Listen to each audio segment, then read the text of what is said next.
এখানে আমি ফুলকপির পাতা আর ডাঁটাটাকে খানিকক্ষণ ভাপিয়ে নেব।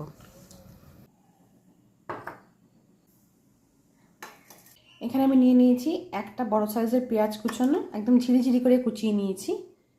আর কুচানোর পরে আমি একটু এরমভাবে চটকে নিয়েছি, তাহলে কি হয় একদম ছেড়ে যায় আর একটার গায়ে একটা লেগে থাকে না। এরমভাবে পেঁয়াজ বেরেস্তার সময় আমি এরমভাবে করে নিই। আর এখানে নিয়ে নিয়েছি আমি একটা গোটা রসুনকে আমি ছাড়িয়ে নিয়েছি। আর এখানে 4টে পটলকে আমি এরকম গ্রেট করে নিয়েছি, একদম ঘষে নিয়েছি, একদম খুব ঝিরিঝিরি করে আমি ঘষে নিয়েছি।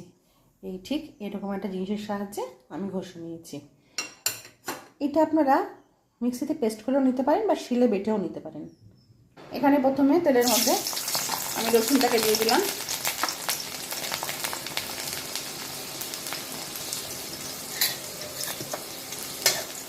রসুনটা একটু হালকা ভাজা ভাজা হলেই আমি এর মধ্যে দিয়ে দেবো কুচিয়ে রাখা পেঁয়াজটা।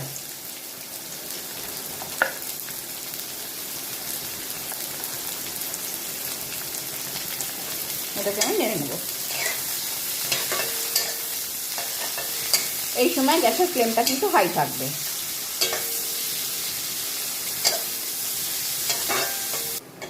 পেঁয়াজটা আমার ভাজা ভাজা হয়ে গেছে।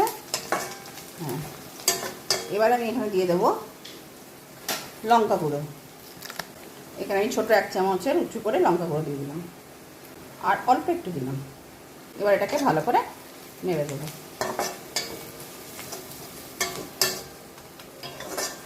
লঙ্কা গুঁড়ো দেওয়ার পর মশলাটা পুড়ে যেতে পারে, তাই জন্য এখানে আমি সামান্য একটু জল দিয়ে দেবো, অল্প জল।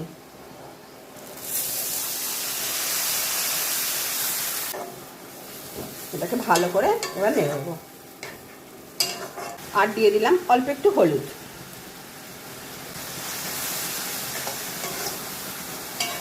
এখানে আমি 4টে চিংড়ি মাছ ভেজে রেখেছিলাম, সেটা দেখালাম না। এবার এই চিংড়ি মাছটা আমি এখানে দিয়ে দেবো।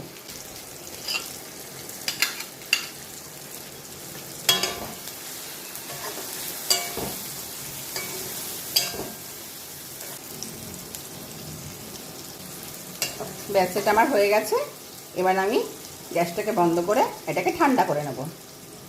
কড়াইতে সরষের তেল গরম করে পটলটা যে ঘষে রেখেছিলাম সেই পটলটাকে আমি এবার দিয়ে দিলাম।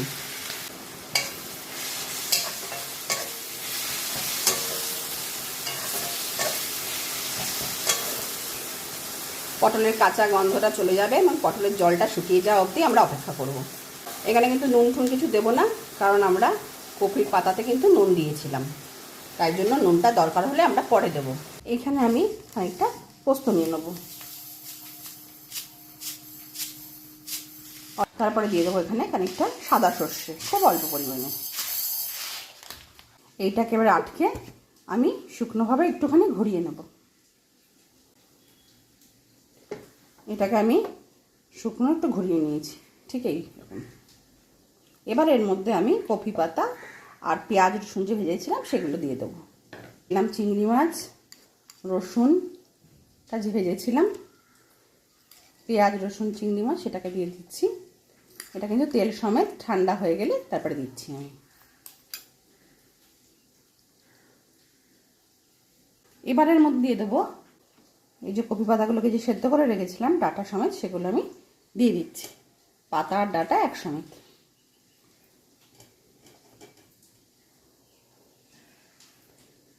এবার এর মধ্যে দিয়ে দিলাম আমি কতগুলো গোটা কাঁচা লঙ্কা।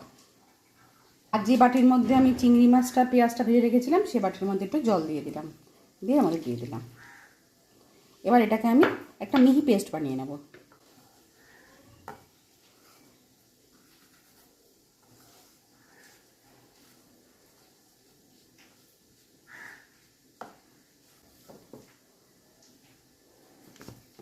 এবার এটা আমার বাটা হয়ে গেছে।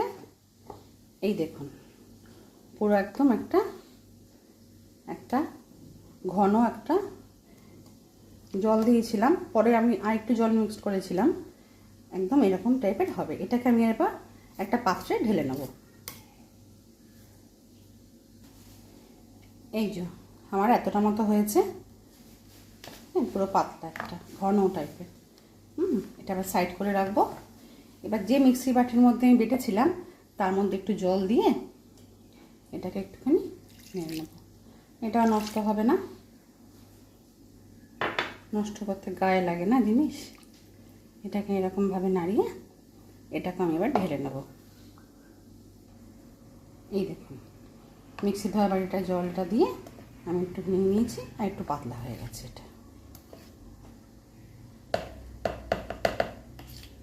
এটা আমার রেডি হয়ে গেল। পটলটা আমার ভাজা হয়ে গেছে। পটলের মধ্যে আমি এবারে, পটলের জলটাও শুকিয়ে গেছে, কাঁচা গন্ধও চলে গেছে, ভালো মতো পটলটা ভাজা হয়ে গেছে। এবার আমরা যেটা বেটে রেখেছিলাম সেটা দিয়ে দিলাম।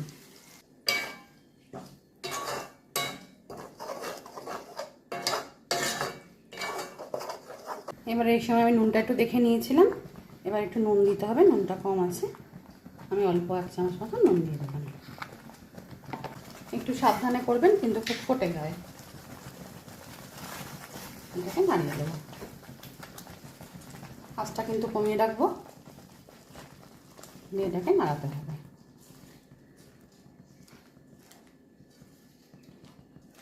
এবার এটাকে নাড়িয়ে দিয়ে এটাকে আমি এবার ঢাকা দিয়ে দেবো।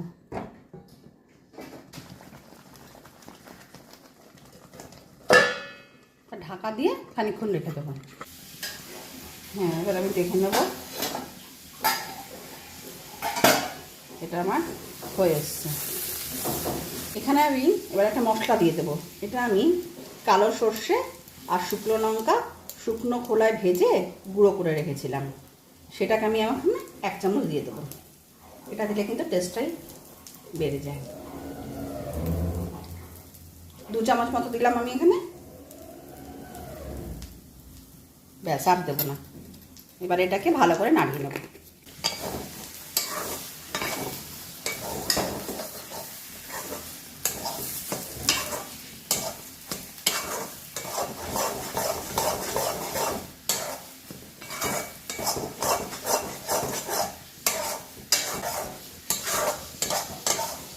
ব্যাস রেডি হয়ে গেছে, এবার নামিয়ে নেবো এটাকে। এটা খেতে বন্ধুরা এত টেস্টি হয়, এটার সঙ্গে আর অন্য কিছু লাগে না। তোমরা করে খেও, আমাকে কমেন্ট করে জানিও। এই আমি ঢেলে নিলাম পাত্রে। এই তৈরি হয়ে গেল আমার পটল আর ফুলকপির পাতা বাটা। এটা খেতে জাস্ট ফাটাফাটি হয় বন্ধুরা, তোমরা অবশ্যই বানিয়ে খেও। তাহলে বন্ধুরা ভিডিওটা আজকে এখানেই শেষ করলাম। তোমাদের যদি আমার রান্নাগুলো ভালো লেগে থাকে তাহলে অবশ্যই সাবস্ক্রাইব করে দিও, শেয়ার করে দিও আর লাইক করে দিও, আর কমেন্ট করো কেমন তোমরা খেলে।